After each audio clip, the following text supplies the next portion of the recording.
दोस्तों, बांग्लादेश की टीम जानी जाती है मैदान पर गलत व्यवहार और अनुशासनहीनता के लिए। दोस्तों, बांग्लादेश का शायद कोई खिलाड़ी मैदान पर अनुशासन में रहता हो। बांग्लादेश की टीम जब कोई मैच जीतती है तो बांग्लादेश की टीम के सभी खिलाड़ी विपक्षी टीम के सामने नागिन डांस करते हैं। ऐसा इसीलिए करते हैं ताकि विपक्ष टीम को चिढ़ा सकें। लेकिन दोस्तों, एक मैच में बांग्लादेशी खिलाड़ियों को भारत से पंगा लेना काफ़ी भारी पड़ गया। दोस्तों, इस मैच में बांग्लादेशी खिलाड़ियों ने मैच जीतने से पहले ही भारतीय खिलाड़ियों के सामने नागिन डांस करना शुरू कर दिया था। ऐसा इसलिए क्योंकि बांग्लादेश की टीम ने इस मुकाबले पर अपनी पकड़ मजबूत कर ली और टीम इंडिया को बुरी तरह से बैकफुट पर धकेल दिया।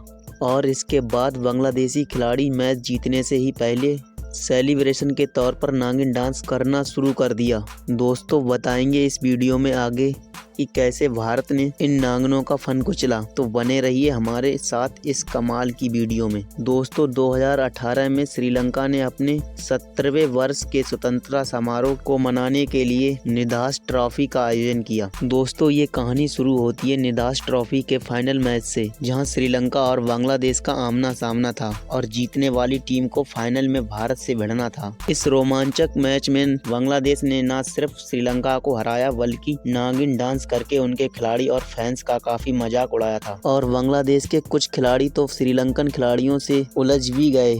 इस तरह से बांग्लादेशी खिलाड़ियों को श्रीलंकाई खिलाड़ियों के साथ व्यवहार करना कहीं से भी सही नहीं था। पर इन नागिनों को यह नहीं पता कि सफेरा फाइनल में इंतजार कर रहा है इनके फन को कुचलने का। तारीख 18 मार्च 2018 को कोलंबिया के आर प्रेमदासा स्टेडियम में भारत और बांग्लादेश के बीच फाइनल मुकाबला हुआ। भारत और बांग्लादेश के साथ साथ श्रीलंका के दर्शक भी काफी संख्या में मौजूद थे। इसके पीछे का कारण था कि श्रीलंकाई फैंस भारत को जीतता देखना चाहते थे, क्योंकि बांग्लादेश ने उन्हें काफी अपमानित किया था। विराट कोहली की गैर मौजूदगी में भारतीय टीम की कप्तानी कर रहे रोहित शर्मा ने टॉस जीतकर पहले गेंदबाजी का फैसला किया। बांग्लादेश की तरफ से पारी की शुरुआत करने आए तमीम इकबाल और लिट्टन दास कुछ खास नहीं कर पाए और 27 रनों के स्कोर पर एक के बाद एक दोनों बांग्लादेशी ओपनर पवेलियन वापस लौट गए। इसके बाद 33 रनों के स्कोर पर सौम्या सरकार भी अपना विकेट गंवा बैठे। इसके बाद भारतीय टीम ने मुस्तफिजुर रहीम को 11 रन के निजी स्कोर पर पवेलियन भेजकर बांग्लादेश का स्कोर 10 ओवर के बाद 64 रन पर 4 विकेट कर दिया। और बांग्लादेश मुश्किलों में दिख रही थी, क्योंकि एक तरफ लगातार विकेट गिरते जा रहे थे, लेकिन दूसरी तरफ शब्बीर रहमान टिके हुए थे और बेहतरीन बल्लेबाजी कर 50 गेंदों में 77 रनों की शानदार पारी खेलकर आउट हो गए। अंत में महमूदुल्लाह के 21 और मेहदी हसन के 19 रनों की बदौलत बांग्लादेश की टीम 166 रनों पर पहुंच गई। T20 में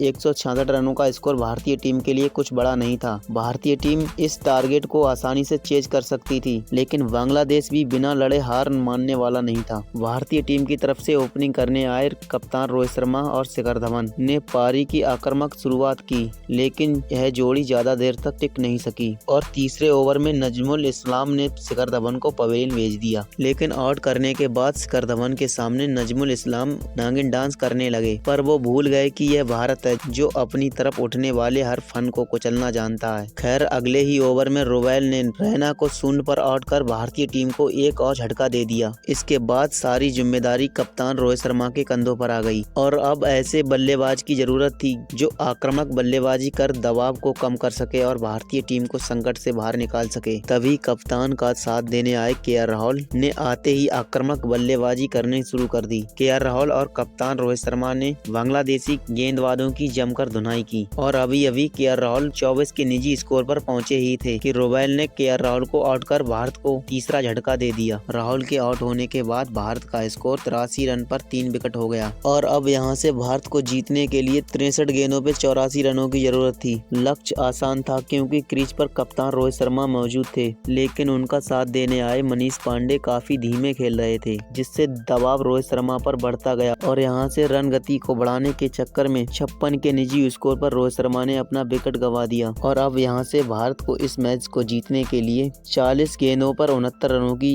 जरूरत थी और ये लक्ष्य अभी भी भारत के लिए कठिन नहीं था। लेकिन भारतीय बल्लेबाज मनीष पांडे और विजय शंकर बांग्लादेशी आक्रामक गेंदबाजी के आगे बेबस नजर आने लगे और यहीं से बांग्लादेश ने भारत को पूरी तरह से बैकफुट पर ढकेल दिया और इस मुकाबले में अपनी पकड़ मजबूत कर ली। अब रिक्वायर्ड रन रेट तेजी से बढ़ता जा रहा था। भारत को 18 गेंदों में 35 रन और चाहिए, लेकिन 18वां ओवर लेकर आए मुस्तफिजुर रहमान और स्ट्राइक पर विजय शंकर। उन्हें दिनेश कार्तिक से पहले बल्लेबाजी के लिए भेजा, लेकिन विजय शंकर मुस्तफिजुर रहमान की 5 गेंदों पर एक भी रन नहीं बना सके और 135 के स्कोर पर भारत ने अपना 5वां विकेट मनीष पांडे के रूप में खो दिया। अब भारत पूरी तरह से मुश्किलों में फंस गया और अब भारत को जीतने के लिए 12 गेंदों में 34 रन चाहिए थे। बांग्लादेश 18वें ओवर में अपनी जीत मान चुका था, क्योंकि यहां से भारत को इस मैच में वापस आना काफी मुश्किल लग रहा था। अब भारत और श्रीलंका के फैंस काफी मायूस हो चुके थे और बांग्लादेश नागिन डांस के लिए तैयार खड़ी थी। लेकिन 7वें नंबर पर बल्लेबाजी करने आए दिनेश कार्तिक के लिए इतना आसान नहीं था, पर एक अनुभवी बल्लेबाज होने के कारण दिनेश कार्तिक ने आते ही मोर्चा संभाल लिया और 19वां ओवर लेकर आए अब तक के सबसे किफायती गेंदबाज रुबैल ने इस मैच में 3 ओवर में 13 रन देकर 2 विकेट चटकाए। बांग्लादेशी कप्तान साकिब अल हसन इस मैच को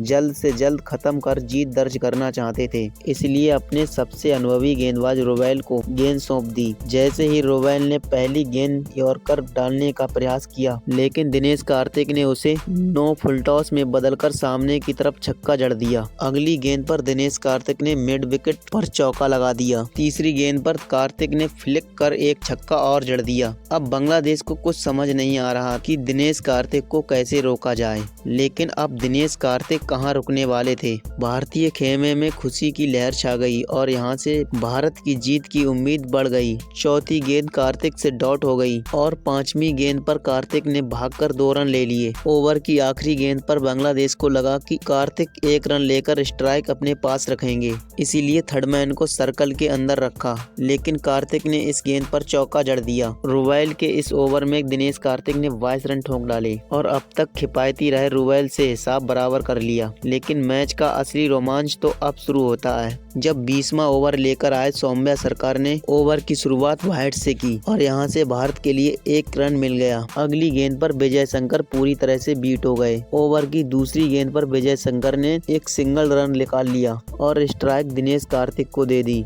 पर कार्तिक तीसरी गेंद पर 1 ही रन निकाल सके। अब फिर से स्ट्राइक विजय शंकर के पास थी और यहां से अब भारत को 3 गेंदों में 9 रन चाहिए थे। चौथी गेंद सौम्या सरकार ने यॉर्कर वाइड डालने का प्रयास किया, लेकिन विजय शंकर ने 2 फील्डरों के बीच गेंद निकालकर बाउंड्री लाइन पर 4 रनों के लिए पहुंचा दी। इस चौके की वजह से भारतीय दर्शक खुशी से झूम उठे और अब भारत को जीतने के लिए 2 गेंदों पे 5 रन चाहिए थे। लेकिन 5वीं गेंद पर विजय शंकर ने छक्का लगाने के चक्कर में गेंद ऊंची चली गई और बाउंड्री लाइन पर खड़े मेहदी हसन मिराज ने कमाल का कैच पकड़कर भारत की उम्मीदों पे फिर से पानी फेर दिया। अब सारी उम्मीदें केवल दिनेश कार्तिक से थी, क्योंकि भारत को जीतने के लिए 5 रन और ड्रा करने के लिए 4 रन चाहिए थे। आखिरी गेंद पर सौम्या सरकार ने यॉर्कर वाइड डालने की कोशिश की, लेकिन दिनेश कार्तिक भी पहले से तैयार थे और कार्तिक ने बड़ी शानदार तरीके से कवर के ऊपर से फ्लैट छक्का जड़ दिया और दिनेश कार्तिक ने असंभव सी दिख रही जीत को भारत की झोली में गिरा दिया। अब भारत और श्रीलंका के फैंस खुशी से झूम उठे। बांग्लादेश के खेमे में मातम छा गया, क्योंकि उनके फन को भारतीय सफेरे ने कुचल दिया और उनका नागिन डांस का भूत भी उतार दिया। अब बांग्लादेश को समझ आ गया कि नागिन डांस किसी के सामने करना, पर भारत से पंगा मत लेना।